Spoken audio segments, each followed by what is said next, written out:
Hello दोस्तों, आप सबका बहुत बहुत स्वागत है आपके अपने YouTube चैनल गणेशा वर्ल्ड में। दोस्तों, जैसा कि आप सबकी डिमांड जा रही थी कि सर हमें फिजिक्स और केमिस्ट्री के मॉडल तीनों कंप्लीट करा दीजिए, तीनों मॉडल पेपर कंप्लीट करा दीजिए, है ना। तो दोस्तों, आज हम जो अभी है ना मॉडल पेपर बी लेकर आए हैं, physics class 12th NCERT physics भौतिकी का मॉडल पेपर नंबर बी है। इससे पहले हम मॉडल पेपर ए आपको कंप्लीट करा चुके हैं ना, और मैं पहले भी आपको क्लियर कर चुका हूं। यदि आप ये तीनों model A B C paper complete कर लेते हैं तो आपके लिए बहुत ज़्यादा फायदा होने वाला है। ठीक है, चलो, है ना। तो दोस्तों, वीडियो अच्छा लगे तो वीडियो को लाइक करना, और अभी तक आपने हमारे चैनल को सब्सक्राइब नहीं किया तो प्लीज़ चैनल को सब्सक्राइब कर लीजिए, है ना। और यदि मॉडल पेपर ए आपने नहीं देखा अभी तक तो आपको वीडियो के डिस्क्रिप्शन में इसका लिंक मिल जाएगा, आप जाकर इसको देख सकते हैं। ठीक है, तो आइए अब हम इसको स्टार्ट करते हैं। तो दोस्तों, मैं मॉडल पेपर नंबर ए मैं आपको सब कुछ बता चुका था कि किसने कितने 2 नंबर के क्वेश्चन आने, कितना कैसा क्या आना है ना। तो आज मैं केवल इसको सॉल्व ही कराऊंगा डायरेक्ट में। ठीक है, तो आइए देखते हैं इसको। तो सबसे पहले आपको दोस्तों सही विकल्प आने हैं। तो सही विकल्प नंबर 1 हमारा आ गया है इसमें, और कह रहा है हमसे, है ना, क्या कह रहा है, बिंदु आवेश Q के कारण R दूरी पर विद्युत क्षेत्र की तीव्रता E होती है ना। कोई बिंदु आवेश Q है ना, Q के कारण R दूरी पर, मतलब जैसे मान के चलो ये कोई बिंदु आवेश है जो Q है, इससे R दूरी पर, है ना, एक बिंदु P है, उस पर विद्युत क्षेत्र की तीव्रता क्या होगी। ठीक है, तो इसके लिए दोस्तों जो फाइनल फार्मूला जाता है वो E समानुपाती 1/r², ये वाला फार्मूला हो जाएगा, ये हमारा सही हो जाएगा आंसर। ठीक है, चलो इसके बाद हम सेकंड क्वेश्चन पे पहुंचते हैं। हमारा सेकंड क्वेश्चन है ना, एक तार को खींचकर उसकी लंबाई दुगनी करने पर उसका प्रतिरोध, है ना। तो हमें पता है कि जो प्रतिरोध होता है लंबाई के समानुपाती होता है, और लंबाई के समानुपाती होता है, ये दुगना हो रहा है तो प्रतिरोध 4 गुना हो जाएगा। ठीक है, तो आपका आंसर हो जाएगा 4 गुना। ठीक है, चलो नेक्स्ट हमारा क्वेश्चन है चुंबकीय क्षेत्र की तीव्रता का एसआई मात्रक। जो चुंबकीय क्षेत्र की तीव्रता है इसका एसआई मात्रक क्या है। ठीक है, तो इसका दोस्तों जो सही आंसर है वो newton upon ampere into metre. ठीक है, newton upon ampere into metre, ये सही आंसर हो जाएगा इसका। ठीक है, चलो नेक्स्ट हमारा क्वेश्चन है, हमारा फोर्थ क्वेश्चन है। ठीक है, हाँ एक मिनट, तो हमारा ये फोर्थ क्वेश्चन है, प्रत्यावर्ती विद्युत वाहक बल के शिखर मान V0, प्रत्यावर्ती विद्युत वाहक बल का जो शिखर मान है वो V0 तथा वर्ग माध्य मूल मान VRMS में संबंध। ठीक है, तो मतलब V0 और VRMS में क्या संबंध होता है ये बताना है। ठीक है, तो यहाँ पर कुछ पॉइंट्स में दिया है, मतलब संख्याओं में दिया है। तो दोस्तों ये वैल्यू जो है ना, ये जो मान होता है ये होता है 0.707 V0, ये इसके बीच संबंध होता है। ठीक है, VRMS बराबर 0.707 V0 ये होता है। ठीक है, चलो नेक्स्ट क्वेश्चन पे पहुंच जाते हैं हमारे, है ना। तो नेक्स्ट हमारा 5वां क्वेश्चन है, निर्वात में विद्युत चुम्बकीय, एक मिनट, है ना, निर्वात में विद्युत चुम्बकीय तरंग की चाल के लिए सूत्र है। ठीक है,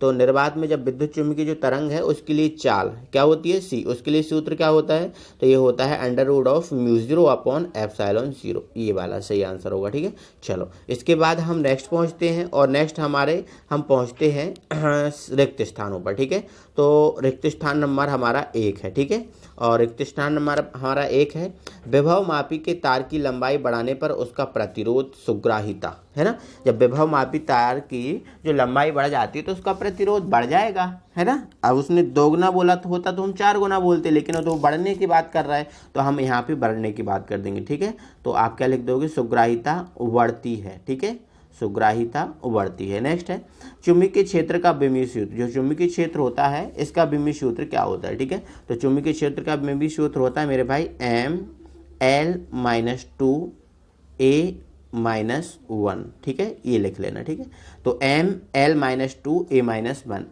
ML-2A-1 ये चुंबकीय क्षेत्र की तीव्रता का सूत्र होता है, विमीय सूत्र होता है। ठीक है, नेक्स्ट है ना, भंवर धाराओं को खालिस्तान धारा भी कहते हैं ना। तो भंवर धाराओं की जो खोज है फौको नामक वैज्ञानिक ने की थी ना, तो है ना, तो भंवर धाराओं को फौको धाराएं भी कहते हैं। ठीक है, फौको धाराएं। ठीक है, नेक्स्ट है दृश्य प्रकाश का रंग उसकी खालिस्तान पर निर्भर करता है, मतलब जो दृश्य प्रकाश होता है, दिखने वाला प्रकाश, वो उसका जो रंग है ना वो किसके ऊपर डिपेंड करता है, तो उसका रंग है ना आवृत्ति के ऊपर डिपेंड करता है। किसके ऊपर, आवृत्ति पर। ठीक है, हाँ, तो दृश्य प्रकाश का रंग आवृत्ति पर निर्भर करता है। ठीक है, चलो नेक्स्ट, साबुन का बुलबुला खालिस्तान की घटना के कारण रंगीन दिखाई देता है। ठीक है, जो साबुन का बुलबुला आपने अक्सर देखा होगा रंगीन दिखाई देता है, तो वो किसके कारण, तो वो व्यतिकरण के कारण। ठीक है, तो यहाँ पर आंसर लिख देना है व्यतिकरण। ठीक है, तो व्यतिकरण की घटना के कारण वो रंगीन दिखाई देता है। ठीक है, चलो, तो ये हमारे रिक्त स्थान हो गए। ठीक है, अब हम पहुंच जाएंगे हमारी जोड़ियों पर। ठीक है, तो सही जोड़ियों पर। ठीक है, तो ये हमारी सही जोड़ियां हैं। ठीक है, एक मिनट छोटा कर लेते हैं थोड़ा सा। हाँ, एक मिनट, हाँ, ये जोड़ियां हैं हमारी। ठीक है, तो जोड़ियों में हमारा पहला है लॉरेंज बल, है ना। एक मिनट, हाँ, तो हमें लॉरेंज बल, है ना, तो लॉरेंज बल क्या होता है, तो मेरे भाई लॉरेंज बल होता है QVB sin थीटा। तो ये हमारा नंबर 1 होगा, QVB sin थीटा। ठीक है, नेक्स्ट है कार्यफलन, तो इलेक्ट्रॉन उत्सर्जन हेतु न्यूनतम ऊर्जा होती है, उसे हम कार्यफलन बोलते हैं, तो ये हमारा सेकंड हो जाएगा। नेक्स्ट है हमारा रेडबर्ग नियतांक। ठीक है, तो me⁴ 8 एप्सिलॉन 0 स्क्वायर और CH3, ये होता है हमारा रेडबर्ग नियतांक, थर्ड हो गया। नेक्स्ट है हमारा कोणीय संवेग। ठीक है, तो हमारा कोणीय संवेग, तो कोणीय संवेग मेरे भाई हमारा ये फोर्थ है ना। हाँ, तो कोणीय संवेग क्या होता है, NH2π, है ना, तो ये हमारा फोर्थ हो गया, NH2π कोणीय संवेग हो गया। नेक्स्ट है निवेशी सिग्नल व निर्गत सिग्नल में। ठीक है, तो निवेशी सिग्नल व निर्गत सिग्नल में उभयनिष्ठ उत्सर्जन ट्रांजिस्टर प्रवर्धक होता है। ठीक है, तो ये हमारा ए वाला हो जाएगा 5वां, एक मिनट, है ना, हाँ, ये हमारा हो जाएगा 5वां। ठीक है, निवेशी सिग्नल व निर्गत सिग्नल में उभयनिष्ठ उत्सर्जन ट्रांजिस्टर प्रवर्धक। ठीक है, उभयनिष्ठ उत्सर्जन ट्रांजिस्टर प्रवर्धक, बस ये हो जाएगा। तो ये हमारी सही जोड़ियां हो गई। ठीक है, चलो अब हम आगे बढ़ते हैं और अब हम पहुंचते हैं एक शब्द में आंसर पर। ठीक है, चलो, तो ये हमारे कुछ एक शब्द में आंसर है, थोड़ा सा हम इसको बड़ा कर लेते हैं। ठीक है, हाँ, ओके, हाँ, देखो हमारा पहला क्या है, पहला है हमारा विकिरण की कण प्रकृति को प्रदर्शित करने वाली परिघटना को क्या कहते हैं, ना। तो मतलब उस घटना को हम क्या बोलते हैं जो कण घटना प्रदर्शित करती है। ठीक है, तो मेरे भाई जो ये घटना है ना, इस घटना का नाम है कॉम्पटन प्रभाव व प्रकाश विद्युत प्रभाव। ठीक है, तो याद रखना है, क्या लिखना है, कॉम्पटन, है ना, कॉम्पटन प्रभाव व प्रकाश विद्युत प्रभाव, ये दो घटनाएं हैं ना, कॉम्पटन प्रभाव और प्रकाश विद्युत प्रभाव, ये दो घटना हो गई। ठीक है, नेक्स्ट है 1 इलेक्ट्रॉन वोल्ट का मान जूल में लिखिए। 1 इलेक्ट्रॉन वोल्ट का जो जूल में मान होता है, 1 इलेक्ट्रॉन वोल्ट बराबर वो होता है 1.6 × 10⁻⁻19 जूल, ये होता है 1 इलेक्ट्रॉन वोल्ट की वैल्यू 1.6 × 10⁻⁻19 जूल। ठीक है, चलो नेक्स्ट है नाभिक में कौन सा आवेश होता है, तो नाभिक में आपको पता ही है धनावेश होता है, प्रोटॉन और न्यूट्रॉन होते हैं, तो न्यूट्रॉन पर तो कोई आवेश नहीं होता और प्रोटॉन पर धनावेश, तो टोटल कौन सा आवेश हो जाएगा, धनावेश हो जाएगा। ठीक है, नेक्स्ट है हाइड्रोजन परमाणु के स्पेक्ट्रम में बामर श्रेणी की रेखा कब मिलती है। ठीक है, बामर श्रेणी की जो रेखा है ना कब मिलती है, आपको बताना है। ठीक है, तो इसका आंसर मेरे भाई है जब इलेक्ट्रॉन, आप लिख लीजिए आंसर कॉपी में, जब इलेक्ट्रॉन उच्च ऊर्जा स्तर से दूसरे ऊर्जा स्तर में कूदते हैं, जंप लगाते हैं, तब हाइड्रोजन परमाणु के स्पेक्ट्रम में बामर श्रेणी की रेखा दिखाई देती है। ठीक है, तो इसने क्या बोला, हाइड्रोजन परमाणु के स्पेक्ट्रम में बामर श्रेणी की रेखा कब दिखाई देती है, तो आंसर क्या हो जाएगा, जब इलेक्ट्रॉन उच्च ऊर्जा स्तर से दूसरे ऊर्जा स्तर में कूदते हैं, ये सही आंसर हो जाएगा। ठीक है, नेक्स्ट है चालन इलेक्ट्रॉन का अपवाह वेग से कम होता है या अधिक। चालन इलेक्ट्रॉन का जो अपवाह है वो वेग से कम होता है या अधिक होता है, तो आंसर आपको क्या लिखना है, अधिक होता है। क्या लिखना है, अधिक होता है, अधिक होता है, ये हमारा सही आंसर हो जाएगा। ठीक है, अब हम मेरे भाई हमारे क्वेश्चंस पे पहुंचते हैं। ठीक है, चलो, तो दोस्तों हमारा पहला क्वेश्चन 2 नंबर का 5वां आ गया है और ये 5वें से 2 नंबर के क्वेश्चन से स्टार्ट हैं। तो क्वेश्चन नंबर हमारा 5वां कह रहा है कि किसी सेल के आंतरिक प्रतिरोध से क्या तात्पर्य है, इसे प्रभावित करने वाले कारक बताओ। ठीक है, तो भाई ये तो 4 नंबर का क्वेश्चन है, 5 नंबर का क्वेश्चन है, बड़ा क्वेश्चन है ना। आपको क्या करना है, एक लाइन की आंतरिक प्रतिरोध की परिभाषा लिखना है, एक लाइन की बस, है ना, और इसको 2 या 3 प्रभावित करने वाले कारक बस हेडिंग टाइप की अकेला लिखना। ठीक है, हेडिंग जो आती है ना कि ये इस पे डिपेंड करता है, इस पे बस हेडिंग टाइप की। ठीक है, उसके अंदर कुछ नहीं लिखना। ठीक है, तो बस आपको 2 नंबर का कवर करना है। ठीक है, अब ये जो आपको कवर करना है, तो दोस्तों मैंने जो सेट नंबर 1 करवाया है उस सेट नंबर 1 के अथवा का उत्तर है, ये अथवा वाला क्वेश्चन है, तो उसमें आपको मिल जाएगा। तो इससे पहले आपको सेट नंबर 1 कंप्लीट करना पड़ेगा, ठीक है। चलो नेक्स्ट हमारा दोस्तों क्वेश्चन है, नेक्स्ट हमारा क्वेश्चन है चालक के प्रतिरोध एवं विशिष्ट प्रतिरोध की तुलना कीजिए, है ना। तो हमें किसी भी चालक के प्रतिरोध और विशिष्ट प्रतिरोध की तुलना करना है। तो देखो ये विशिष्ट प्रतिरोध, ये प्रतिरोध, है ना। किसी पदार्थ के एकांक अनुप्रस्थ काट वाले एकांक लंबाई के तार के प्रतिरोध को उसका विशिष्ट प्रतिरोध कहते हैं। और कोई चालक तार धारा के मार्ग में जो अवरोध उत्पन्न करता है उसे हम क्या बोलते हैं, प्रतिरोध। मतलब प्रतिरोध और विशिष्ट प्रतिरोध में केवल इतना ही अंतर है कि जो प्रतिरोध होता है पूरे चालक का होता है और विशिष्ट प्रतिरोध किसी पार्टिकुलर एकांक क्षेत्र का, मतलब एक मीटर लंबे और 1 मीटर स्क्वायर चौड़े, है ना, या मोटे चालक का ही होता है, ठीक है। तो ये एक ही अंतर हमारा दोनों का काम बना देगा, ठीक है। बट यदि आपको एक आध अंतर और लिखना है तो एक आध अंतर आप और देख लीजिए, ठीक है। एक ही देखो, ये हमारा हो गया दूसरा अंतर। इसका मात्रक ओम इंटू मीटर होता है और इसका मात्रक ओम होता है, मतलब प्रतिरोध का, ठीक है। थर्ड है, यह तार के अनुप्रस्थ काट और लंबाई पर निर्भर नहीं करता, लेकिन ये तार के अनुप्रस्थ काट और लंबाई पर निर्भर करता है क्योंकि ये उसके साथ ही चलता है, ठीक है। तो ये 3 पॉइंट हो गए हमारे, ठीक है। चलो नेक्स्ट हमारा क्वेश्चन नंबर हमारा 6 है ना। प्रतिरोध तापमापी का 0 डिग्री सेल्सियस पर प्रतिरोध तापमापी है जो है उसका 0 डिग्री सेल्सियस पर प्रतिरोध 6 ओम है। 100 डिग्री सेल्सियस पर प्रतिरोध 7 ओम है। देखो 0 पर 6 ओम है और 100 पर 7 ओम है, ठीक है। तो अज्ञात ताप पर प्रतिरोध का मान, अज्ञात ताप पर, अब जो ताप की वैल्यू नहीं पता उस पर क्या है 8 ओम। देखो 3 ताप दे दिए, 0 पर 6, 100 पर 7 और अज्ञात पर कितना दिया 8, ठीक है। तो अज्ञात ताप की गणना करना है आपको, ठीक है। देखो R0 ये दिया है ना, अब R100 ये दिया है, R इन्फिनिटी अब ये तो पता ही नहीं है कितना है ना, तो ये 8 हो गया, ठीक है। थीटा की वैल्यू हमें फाइंड करनी है, ठीक है। अब देखो एक फॉर्मूला हमारा ये होता है कि जो थीटा की जो अननोन वैल्यू होती है उसके लिए हमारा एक फॉर्मूला होता है थीटा कैलकुलेट करने के लिए, R theta minus R0 upon R100 minus R0। अगर ये कुछ इस टाइप का एक फॉर्मूला बनता है हमारा, ठीक है। अगर देखो 0 की वैल्यू दी हो, 100 की वैल्यू दी हो और जो आपको अज्ञात है उसकी वैल्यू दी हो, तो ये फॉर्मूला बनता है, ठीक है। ये इंटू 100 है ना, कुछ नहीं करना, वैल्यू पुट करना है ना। अब R थीटा की वैल्यू कितनी है 8, तो ये 8 रख दिया। R0 की वैल्यू 6, तो ये 6 रख दिया, है ना। R100 की 7, तो 7 रख दिया और R0 की 6 इंटू 100, ठीक है। इसको सॉल्व आउट किया तो थीटा इज इक्वल टू क्या आ गया 200 डिग्री, है ना। समझ गए ना, ऐसे आपको इसको सॉल्व करना है, ठीक है। चलो ये हमारा 6वें का आंसर हो गया, कोई प्रॉब्लम नहीं है। अब 6वें, तो दोस्तों हमारा अगला क्वेश्चन है विभव मापी के तार की लंबाई अधिक क्यों होती है। जो विभव मापी का तार है इसकी लंबाई अधिक क्यों होती है, इसका आंसर आपको देना। देखो आपको समझा रहा हूँ, देखो आपको विभव मापी, विभव पर आपको 2 फॉर्मूले याद रखना पड़ेंगे, ठीक है। एक आपका ये विभव प्रवणता rho is equal to V upon L, और एक आपका ये E बराबर P रो एल, या फिर L बराबर E अपॉन रो। ये 2 फॉर्मूले आपको याद रखने पड़ेंगे, ठीक है। अब देखो समझना, बहुत अच्छे समझना। देखो विभव मापी में तारों की संख्या अधिक होने या तार की लंबाई अधिक होने से सूत्र, मतलब ये होगा, है ना, से सूत्र के अनुसार विभव प्रवणता का मान कम होगा।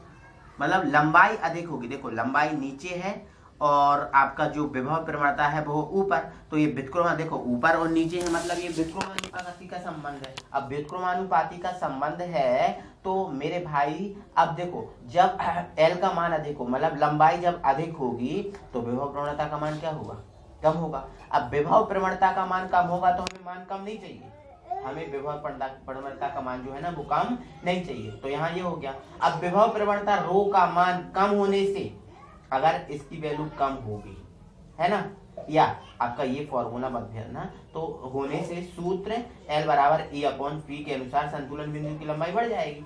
लेकिन जब विभव प्रवणता का मान कम होगा इसके अनुसार, है ना, इस ये वाला जो फॉर्मूला है इसके अनुसार, है ना, तो इसका मान कम होगा तो L का मान बढ़ जाएगा, क्योंकि यहाँ व्युत्क्रमानुपाती चल रहा है ना। ऐसा होगा, मतलब उल्टा नीचे हो सकता है, ये इधर आएगा तो ये इधर आएगा, ठीक है, ऐसा हो सकता है, बढ़ जाएगी, जिससे अधिक शुद्धता पूर्वक और यथार्थ पूर्वक ज्ञात किया जा सकता है। मतलब इससे जो विभव प्रवणता की वैल्यू है, विभव मापी की जो वैल्यू है, कैलकुलेट बहुत अच्छे से की जा सकती है यदि L की वैल्यू अधिक होगी एल की वैल्यू अधिक होगी। तो बस यही इसका आंसर है। आई होप कि आपको समझ में आ गया होगा। बस आपको केवल इतना लिखना है, इससे ज़्यादा आपको कुछ भी नहीं लिखना, ठीक है। तो ये हमारा क्वेश्चन हो गया, ठीक है। अब ये हमारा, अब हम पहुंचते हैं हमारे 7वें क्वेश्चन पर, ठीक है। अब 7वां क्वेश्चन है दाहिने हाथ की हथेली का नियम, ठीक है। क्या है दाहिने हाथ की हथेली का नियम, क्या है इसको समझाइए, है ना, लिखिए और उपयोग बताइए, ठीक है। तो देखो दाहिने हथेली का नियम, ये देखो दाहिनी हथेली आपको पहले बना लेना, ठीक है। दाहिनी हथेली आपने बना लिया, है ना। अपने दाहिने हाथ की हथेली को इस प्रकार फैलाएं कि उंगलियां अंगूठे के लंबवत हो। जो उंगलियां हैं, देखो अपनी जो दाहिने हाथ है इसको ऐसा फैलाएं कि देखो ये अंगूठा है और ये उंगली है, इस प्रकार फैलाएं कि ये मतलब लंबवत हो। लंबवत हो मतलब ये 90 डिग्री का कोण बनाए, है ना, लंबवत हो। अब यदि अंगूठा चालक में बहने वाली धारा की दिशा में हो, यदि अंगूठा जो धारा के बहने वाली दिशा में हो, है ना, बहने वाली दिशा में हो, तो उंगलियां उस बिंदु की ओर संकेत करें जिस बिंदु पर चुंबकीय क्षेत्र ज्ञात करना होता है, ठीक है। तो ये उंगलियां किस दिशा में, जहां पर चुंबकीय क्षेत्र ज्ञात करना होता है। तो चुंबकीय क्षेत्र हथेली के लंबवत बाहर की ओर होगा, है ना। अगर धारा इस तरफ चल रही है तो चुंबकीय क्षेत्र है ना इस तरफ की ओर होगा। यही है मतलब दाहिने हाथ की हथेली का नियम, ठीक है। तो ये आपको थ्योरी दिख रही होगी, ठीक है। आप इसके उपयोग बोला था, तो इसके उपयोग देखो, इस नियम की सहायता से धारावाही चालक के कारण किसी बिंदु पर चुंबकीय क्षेत्र की तीव्रता ज्ञात की जा सकती है, ठीक है। ये हो जाएगा, ये उसका उपयोग हो जाएगा, ठीक है। अब अथवा क्वेश्चन, अथवा हमारा क्या है, वायु सेवर्ट के नियम की व्याख्या, है ना। तो वायु सेवर्ट के नियम की व्याख्या आप अध्याय 4 में जाकर अति लघु उत्तरीय प्रश्न क्रमांक 2 से देख सकते, मतलब आप यूनिट 4 में आप जाकर देख सकते हैं, अध्याय 4 में आप, ठीक है। कोई प्रॉब्लम नहीं है, इजी रहेगा, समझा देंगे, समझ गया हो, ठीक है। और यदि हमने जो मॉडल टेस्ट हमने जो प्रश्न बैंक सॉल्व कराई है उसमें भी हमने इसको सॉल्व कराया है, तो आप वहां पर भी जाकर देख सकते हैं अध्याय 4 की यूनिट प्रश्न बैंक, ठीक है। चलो नेक्स्ट है एम्पियर का परिपथीय नियम। तो ये एम्पियर का परिपथीय नियम भी अध्याय 4 में आपको मिल जाएगा, हमने खुद कराया है, ठीक है। अगर नहीं देखा तो हम अध्याय 4 की जो प्रश्न बैंक है उसकी लिंक हम वीडियो के डिस्क्रिप्शन में दे देंगे, आप जाकर देख लेना, ठीक है। नेक्स्ट, एक आदर्श वोल्टमीटर का प्रतिरोध कितना होना चाहिए और क्यों, ठीक है। चलो सुन लो तो इसका आंसर, एक आदर्श वोल्टमीटर का प्रतिरोध अनंत होना चाहिए। आदर्श जो वोल्ट मीटर की बात कर रहे हैं तो उसका प्रतिरोध अनंत होना चाहिए। अब क्यों होना चाहिए, तो वोल्ट मीटर को विद्युत परिपथ में समांतर क्रम में जोड़ा जाता है। यदि वोल्ट मीटर का प्रतिरोध अत्यधिक है तो उसमें से होकर नगण्य धारा प्रवाहित होगी, अतः मुख्य परिपथ में प्रवाहित होने वाली धारा में कोई उल्लेखनीय परिवर्तन नहीं होगा। मतलब हम आराम से वोल्ट मीटर के द्वारा जो मेजरमेंट है, कैलकुलेशन है, वो आराम से कर सकते हैं, कोई प्रॉब्लम नहीं होगी, कोई प्रॉब्लम नहीं होगी। यदि प्रतिरोध अनंत होगा, अब यदि प्रतिरोध कम होगा तो धारा प्रवाहित होगी, तो आपका जो आप मेजर कर रहे हो, जो आप कैलकुलेट कर रहे हो, उसकी वैल्यू सही नहीं आएगी, उसमें कुछ त्रुटि आ जाएंगी। इसलिए अनंत प्रतिरोध होना चाहिए, तो धारा उसमें प्रवाहित ही नहीं होगी, है ना, प्रतिरोध अधिक होगा तो, ठीक है। तो ये कारण हो गया, ठीक है। चलो, है ना, तो कितना होना चाहिए और क्यों होना चाहिए, तो इसका आंसर यही है मेरे भाई, ठीक है। चलो नेक्स्ट हम क्वेश्चन पे पहुंचते हैं। हमारा क्वेश्चन नंबर 8 हो गया, क्वेश्चन नंबर हमारा 9 है। हमारा क्वेश्चन नंबर 9 है आवेश पर लगने वाले विद्युत वाहक बल और चुंबकीय बल में अंतर, ठीक है। तो ये विद्युत वाहक बल और चुंबकीय बल में अंतर आपको दिख रहा है, स्क्रीनशॉट लीजिए और आप कंप्लीट कीजिए, ठीक है। कोई बड़ा नहीं, कोई डिफिकल्ट नहीं है, ठीक है।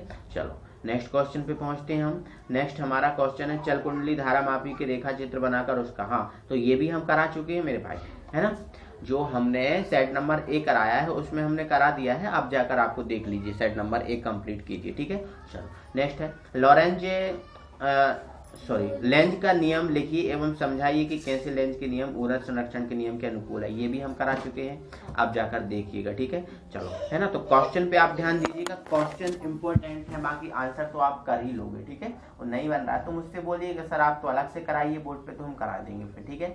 नेक्स्ट है ना, क्वेश्चन नंबर हमारा 10 का अथवा है स्वप्रेरकत्व से आप क्या समझते हैं, इसका मात्रक लिखते हुए बताइए कि किसी कुंडली का स्वप्रेरकत्व किन बातों पर निर्भर करता है, ठीक है। तो देखो पहले आप स्वप्रेरकत्व को समझ लो, क्या होता है स्वप्रेरकत्व, पहले ये समझ लो, ठीक है। देखो स्वप्रेरक, यदि किसी कुंडली में आई धारा प्रवाहित करने पर, क्या स्मॉल आई लिखा है ना, आई धारा प्रवाहित करने पर उसमें बद्ध चुंबकीय फ्लक्स फाई है, तो फाई समानुपाती क्या हो जाता है, आई मतलब जो विद्युत बल रेखाओं की संख्या उसे विद्युत फ्लक्स बोलते हैं, और ये धारा की समानुपाती होती है। ठीक है, समानुपाती का चिन्ह हटा दो, एल आ गया। ठीक है, जहाँ एल एक नियतांक है जिसे कुंडली का क्या बोलती है, स्वप्रेरकत्व कहती हैं। ठीक है, ये हो गया है ना। अब यदि I इज इक्वल टू हम 1 पुट करते हैं, I इज इक्वल टू हम 1 पुट कर दें तो फाई इज इक्वल टू क्या हो जाए। देखो हम ये क्यों कर रहे हैं, तो ये हम केवल परिभाषा निकालने के लिए कर रहे हैं। ठीक है, तो I इज इक्वल टू हमने 1 पुट कर दिया तो फाई बराबर एल हो गया, मतलब फाई बराबर एल हो गया, है ना।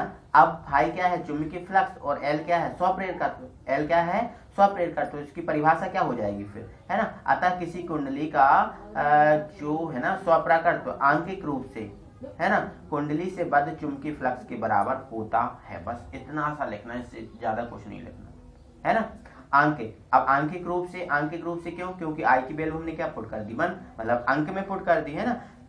किसी कुंडली का स्वप्रेरकत्व आंकिक रूप से कुंडली से बद्ध चुंबकीय फ्लक्स के बराबर होता है। बस इतना सा लिखना है आपको, बस इधर तक। ठीक है, इसके आगे आपको नहीं लिखना है, बस और कुछ, है ना। अब आगे थोड़ा बहुत लिखना है तो लिख दो, है ना। जो कुंडली में एकांक धारा प्रवाहित करने से उत्पन्न होता है। ठीक है, जो कुंडली में एकांक धारा प्रवाहित करने से उत्पन्न होता है, तो इतना आप लिख देना, कोई प्रॉब्लम नहीं है। ठीक है, ये हो गया। अब इसने क्या बोला, इसका मात्रक लिखना है और किन किन बातों पर। ठीक है, तो स्वप्रेरकत्व का जो मात्रक है मेरे भाई वो हेनरी होता है। क्या होता है, हेनरी, है ना। अब इसको प्रभावित करने वाले कारक, तो 2 नंबर का क्वेश्चन है, कोई आपको ज्यादा बड़े पर नहीं लिखना है ना, आपको डायरेक्ट क्या करना है, हेडिंग। देखो किन किन बातों पर निर्भर करता है, तो है ना आप लिखना पहले तो एक लाइन, किसी कुंडली का स्वप्रेरकत्व निम्न बातों पर निर्भर करता है, ऐसा लिख लेना। ठीक है, और आप डायरेक्ट पॉइंट लिखना। कुंडली के अनुप्रस्थ काट का क्षेत्रफल पर, नंबर 2 कुंड फेरों की संख्या पर, और नंबर 3 प्लॉट के आपेक्षिक चुंबकशीलता पर। इसके अंदर कुछ भी नहीं लिखना है आपको, समझ गए ना, क्योंकि 2 नंबर का क्वेश्चन है, ये भी बहुत ज्यादा बड़ा होगा जितना आपको मैंने बता दिया। ठीक है, नेक्स्ट भंवर धाराएं क्या है, भंवर धाराओं को प्रदर्शित करने के लिए एक प्रयोग का वर्णन कीजिए। ठीक है, तो देखो 1 मिनट, है ना, 1 मिनट मेरे भाई, है ना।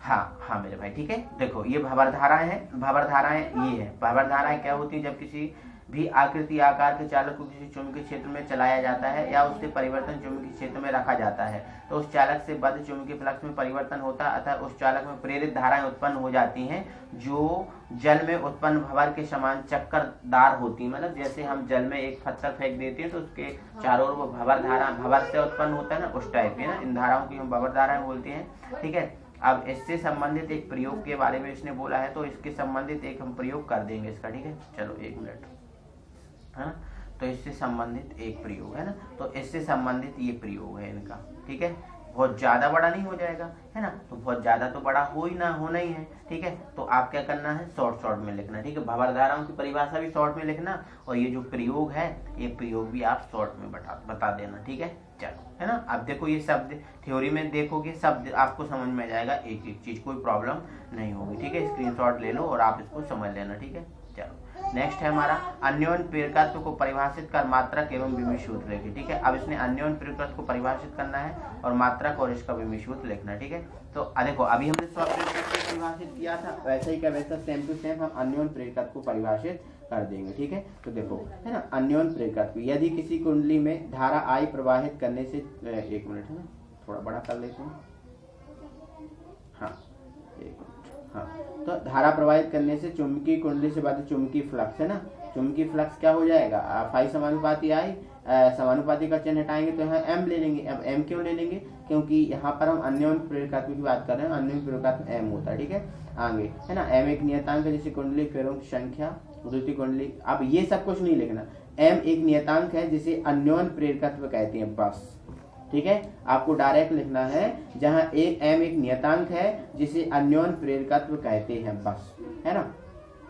I की वैल्यू 1 रख देना, मतलब धारा की जो है ना मान 1 रख देना, तो फाई बराबर क्या हो जाएगा, m हो जाएगा। ठीक है, अब यहाँ से इसकी परिभाषा लिख देना। ठीक है, परिभाषा, यदि अतः किन्हीं 2 कुंडलियों के अन्योन्य प्रेरकत्व का आंकिक मान द्वितीय कुंडली से बंद और चुंबकीय फ्लक्स के बराबर होता है, जो उस समय उत्पन्न होता है जब प्राथमिक कुंडली में एकांक धारा प्रवाहित की जाती है। ठीक है, अब अन्योन्य प्रेरकत्व कोई 2 कुंडली से बद्ध होता है, इसलिए 2 कुंडली की यहाँ पर बात की गई है। ठीक है, अब मात्रक और विमीय सूत्र की बात करें तो देखो अन्योन्य प्रेरकत्व का ऐसा ही मात्रक हेनरी होता है और इसका जो विमीय सूत्र आपको जो दिख रहा है ना, ये इसका विमीय सूत्र आपको दिख रहा है। ठीक है, चलो नेक्स्ट क्वेश्चन पे हम बात करते हैं, है ना।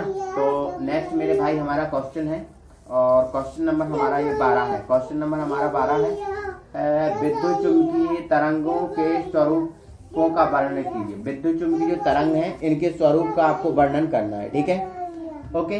तो विद्युत चुम्बकीय तरंग के स्वरूप का वर्णन, ठीक है। तो ये कुछ विद्युत चुम्बकीय तरंगों के विभिन्न स्वरूप हैं जो आपको दिख रहे होंगे। आप इसका स्क्रीनशॉट लेना और आप लिखना। ठीक है, देखो गामा किरणें, एक्स किरणें, ठीक है, इसका इतना स्क्रीनशॉट लो, इसमें थ्योरी दिख रही है, आपको ये लिखना है। ठीक है, नेक्स्ट है पराबैंगनी किरणें, बस इतना ही लिखना है, इसमें ज्यादा नहीं लिखना क्योंकि आपको 2 नंबर का ही मिलेगा क्वेश्चन, ज्यादा कोई क्वेश्चन बड़ा नहीं मिलेगा। ठीक है, नेक्स्ट है हमारा क्वेश्चन है पराबैंगनी, हाथवा वाला क्वेश्चन है, ध्वनि तरंगें एवं विद्युत चुम्बकीय तरंगों में अंतर स्पष्ट कीजिए। ठीक है, अब आपको जो ध्वनि तरंगें हैं और विद्युत चुम्बकीय तरंग है इनमें अंतर आपको स्पष्ट करना है। ठीक है, तो देख लीजिए आप कैसे अंतर स्पष्ट करना है इसमें। 1 मिनट, है ना, थोड़ा माइक गिर गया है, उसको ठीक तरीके से कर लूँ।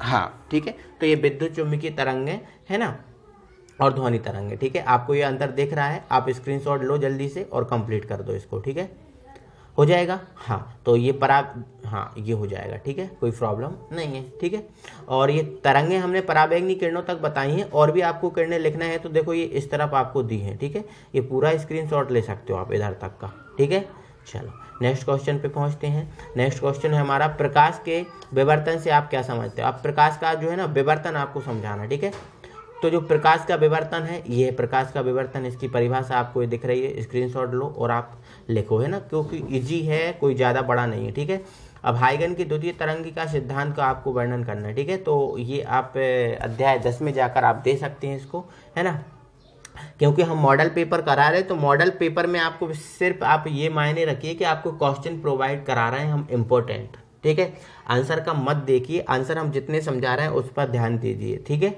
ना, और आप कंप्लीट करिए और बाकी आप अलग से हमें कमेंट करके बता सकते हैं कि सर हमें अलग से समझाइए ये वाला क्वेश्चन, तो पार्टिकुलर हम क्वेश्चन से आपको समझा देंगे। ठीक है, नेक्स्ट है, प्रकाश विद्युत प्रभाव क्या है, आइंस्टीन द्वारा इसकी व्याख्या किस प्रकार की गई है। ठीक है, तो देखो ये प्रकाश विद्युत प्रभाव की परिभाषा दिख रही है। अब आइंस्टीन ने समीकरण E मैक्सिमम बराबर h new minus five zero द्वारा प्रकाश विद्युत प्रभाव के नियमों की व्याख्या निम्न प्रकार से की। ठीक है, अब निम्न प्रकार से कहाँ की है तो वो दिखा रहा हूँ मैं आपको। ठीक है, चलो 1 मिनट। हाँ, ठीक है, तो देखो ये इनने व्याख्या की। ठीक है, यदि निश्चित आवृत्ति वाली, है ना, आवृत्ति वाले आपतित प्रकाश की तीव्रता बढ़ाई जाए तो धातु सतह पर प्रति सेकंड आपतित फोटोनों की संख्या बढ़ेगी, परंतु प्रत्येक फोटोन की जो ऊर्जा है ऊर्जा h न्यू होगी। अतः उत्सर्जित फोटो इलेक्ट्रॉन की संख्या बढ़ जाएगी किंतु उनकी जो ऊर्जा है वो नियत ही रहेगी। ये हो जाए, है ना, सेकंड पॉइंट ये है और थर्ड पॉइंट ये है। बस 3 आपको ये पॉइंट आपको जो दिख रहे हैं ना, ये 3 पॉइंट आपको लिखना है, ये क्वेश्चन हो जाएगा। डी ब्रोगली का तरंग समीकरण ज्ञात कीजिए। तो डी ब्रोगली का आपको तरंग समीकरण आपको ज्ञात करना है, इतना आप स्क्रीनशॉट ले लीजिए पहले, है ना, समझ में आ जाएगा इजी भाषा में। ठीक है, इतना स्क्रीनशॉट ले लिया, फिर आपको आगे दिखाता हूँ। ठीक है, हाँ, इसके बाद आप इतना स्क्रीनशॉट लीजिए इसका।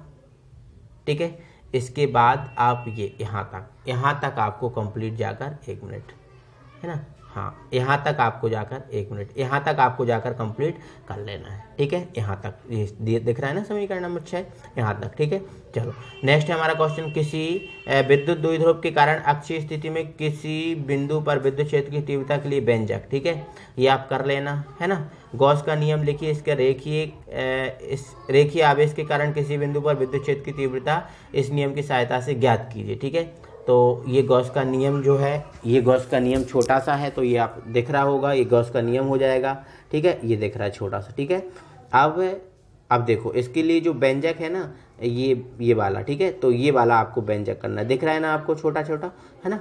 तो आप इसका डायरेक्ट स्क्रीनशॉट ले लीजिए, डायरेक्ट इतना, है ना, और आप थोड़ा सा बड़ा कीजिए अपने उसमें और आप इसको कंप्लीट करना। ठीक है, ले लो आप स्क्रीनशॉट, समीकरण 2 और 3 तक हो गया। इसके बाद आपको ये इतना ये है ना, तो आप ये कंप्लीट कर लेना। ठीक है, अगला क्वेश्चन है हमारा, मुक्त इलेक्ट्रॉनों के सिद्धांत के आधार पर ओम के नियम, है ना, मुक्त इलेक्ट्रॉन के सिद्धांत। तो ये जो दोस्तों मैंने क्वेश्चन है आपको प्रश्न बैंक में कराया है, तो प्रश्न बैंक, जितनी भी प्रश्न बैंक की जरूरत पड़ रही है यहाँ, उन सभी के लिंक मैं दे दूंगा, तो आप जाकर इसको कंप्लीट कर लेना। ठीक है, चलो नेक्स्ट क्वेश्चन पे पहुंचते हैं ना। नेक्स्ट क्वेश्चन हमारा यही है, जो क्वेश्चन नंबर 16 का अथवा है हमारा क्वेश्चन। ठीक है, और अथवा क्वेश्चन हमारा क्या है ये देख ले रहा है पहले, है ना। विभव प्रवणता को परिभाषित कर विभव मापी के सिद्धांत को स्पष्ट कीजिए। ठीक है, तो ये विभव प्रवणता को परिभाषित करना है और फिर विभव मापी के सिद्धांत को, है ना। तो आप स्क्रीनशॉट लेना। और मेरे भाई, आपने अगर मेरे द्वारा कराई गई प्रश्न बैंक कंप्लीट की है तो फिर इन क्वेश्चंस में आपको दिक्कत नहीं होगी कि आपको सर आंसर ही चाहिए, क्योंकि मैं प्रश्न बैंक में आंसर समझा के ही आपको कंप्लीट कराया हूँ। ठीक है, तो आप वहाँ पर जाकर देख लीजिए, प्रश्न बैंक को पहले कंप्लीट कर लीजिए, आपको बहुत ही ज़्यादा इसमें फ़ायदा हो जाएगा। ठीक है, चलो ले लिया ना स्क्रीनशॉट इतना। चलो अब इतना स्क्रीनशॉट ले लो, ले लिया, ठीक है ना। अब इतना ले लो आप, ठीक है। तो स्क्रीनशॉट लेते जाओ और इसको कंप्लीट करते जाओ, तो यहाँ तक ये कंप्लीट हो जाएगा। ठीक है, नेक्स्ट है 3 प्रतिरोध R1, R2 और R3 श्रेणी क्रम में जोड़े गए हैं, तो प्रतिरोध की आपको गणना करना है। ठीक है, तो अध्याय 3 में मिल जाएगा, इसको कंप्लीट कीजिएगा आप। ठीक है, नेक्स्ट है सेलों को श्रेणी क्रम में किस प्रकार जोड़ा जाता है, y परिपथ में बहने वाली धारा के लिए व्यंजक प्राप्त कीजिए। यह संयोजन कब लाभप्रद होता है, ये भी आपको बताना है। ठीक है, ये पूरा क्वेश्चन है, आपको मिल गया। ठीक है, आंसर बता दे रहा हूँ मैं इसका आपको।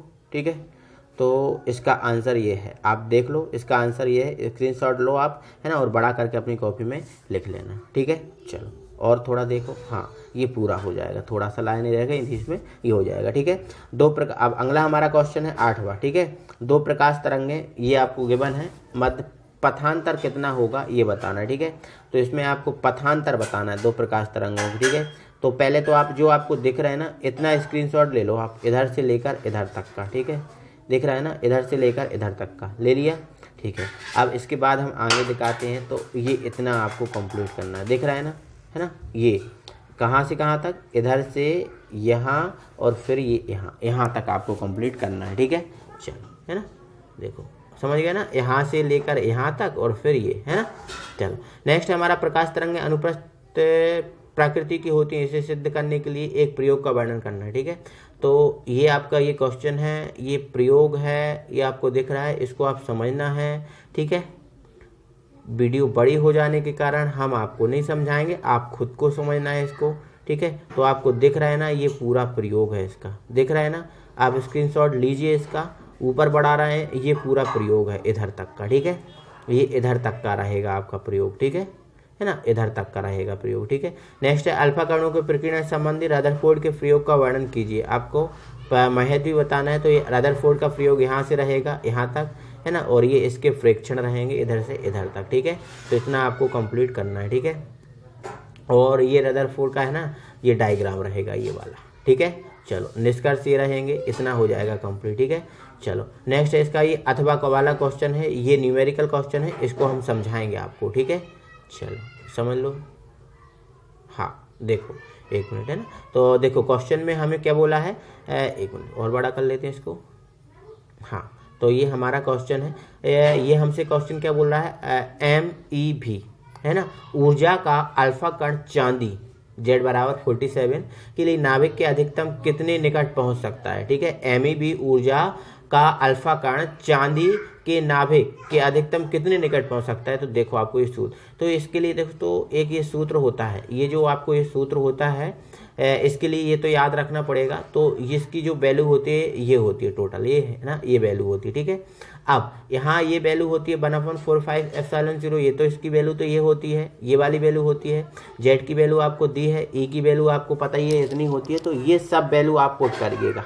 ठीक है, यहाँ से यदि हम सब वैल्यू पुट करेंगे, है ना, तो ये एक फार्मूला देखो, ये देखा है ना टोटल, ये वाला है ना, ये 8 MEV। ठीक है, तो E ये जो ये ना E की वैल्यू के इक्वल होगा। ठीक है, तो यहाँ से हम E की वैल्यू निकालेंगे, तो ये सब वैल्यू पुट कर देंगे, है ना, सूत्र में। अब देखो E की वैल्यू निकल जाएगी, तो अब हम क्या करेंगे, इन सब की जो वैल्यू है ना उठाकर हम किस में रख देंगे, जो हमारा फाइनल वाला सूत्र है ये वाला। ठीक है, इसमें रख देंगे। ठीक है, तो इसमें रखेंगे, इसको हम सॉल्व आउट करेंगे, तो हमारा आंसर आके आएगा 1.69 × 10⁻14 मीटर, ये फाइनली हमारा आंसर पहुंचेगा। ठीक है, चलो नेक्स्ट है हमारा किसी विद्युत द्विध्रुव के कारण निरक्षीय स्थिति में किसी बिंदु पर विद्युत क्षेत्र की तीव्रता के लिए व्यंजक प्राप्त कीजिए। अध्याय 1 में मिल जाएगा, इसका आप आंसर देख लेना। ठीक है, चलो नेक्स्ट क्वेश्चन हम देखते हैं ना। नेक्स्ट हमारा वांडी ग्राफ जनित्र है ना। तो वांडी ग्राफ जनित्र है, ये वांडी ग्राफ जनित्र की बनावट हो गई, आपको दिख रही है ना, ठीक है। ये वांडी ग्राफ जनित्र का डायग्राम हो गया है ना, स्क्रीनशॉट ले लो आप, ठीक है। ये उसके बारे में ये कार्यविधि हो गई, इतनी कार्यविधि है ना। इसके बाद कार्यविधि इसकी और ये है और इसके ये उपयोग है, ठीक है। इतना कंप्लीट हो जाएगा, आप स्क्रीनशॉट लो और कंप्लीट करो, है ना। किसी लंबी परिनालिका के स्वप्रेरकत्व हेतु व्यंजक ज्ञात कीजिए एवं बताइए कि यह किन किन कारकों पर निर्भर करता है, ठीक है। आप स्वप्रेरकत्व के लिए, ठीक है, तो लंबी परिनालिका बना ली हमने, है ना, उससे संबंधित ये थ्योरी लिखी है, बस जो बनाया है उससे, ठीक है। इतना स्क्रीनशॉट ले लो आप जल्दी से, ठीक है। इसके बाद इतना ले लो आप, ठीक है। चलो अब इसके बाद आप इधर से देखो, ये थोड़ा सा हल्का व्यंजक है इस तरफ वाला, ठीक है, तो हमारे राइट हैंड वाला, है ना। तो ये आप ले लिया ना, हाँ। तो इतना आप हाँ, इसको निम्न बातों पर निर्भर करता है, तो ये कुछ कारक है, तो ये कुछ कारक दिख रहे हैं आपको, है ना। बस ज़्यादा आपको नहीं लिखना, इतना ही लिखना, ठीक है। ये इसके अथवा वाला क्वेश्चन है। LCR अनुनादि परिपथ, तो LCR अनुनादि परिपथ है ना, अध्याय 7 का ये क्वेश्चन है, इसको आप कंप्लीट कर लेना, ठीक है। चलो नेक्स्ट है हमारा चालक विद्युत रोधी एवं अर्धचालक में अंतर स्पष्ट कीजिए, है ना। तो ये अंतर आपको दिख रहा है, 5-6 अंतर आपको दिख रहे हैं ना। तो 5 लिखने, आपको 6 भी नहीं लिखने, ठीक है। तो ये आप कंप्लीट कर लेना, ठीक है। चलो इसके अथवा वाला क्वेश्चन है, एन और पी प्रकार के अर्धचालकों को परिभाषित करके अंतर बताओ, ठीक है। तो एन और पी प्रकार के अर्धचालक परिभाषित है और ये अंतर है। तो इस टाइप से हमारा ये सेट नंबर भी कंप्लीट हो जाता है। आप क्वेश्चन पे ज़्यादा फोकस कीजिएगा, ठीक है। तो दोस्तों अगर वीडियो अच्छा लगा है तो वीडियो को लाइक करें, शेयर करें, है ना, अपने दोस्तों लोगों को। फिर अगले एक सेट और इसका प्रोवाइड किया जाएगा, तो उसके साथ फिर मिलते हैं। Thank you very much.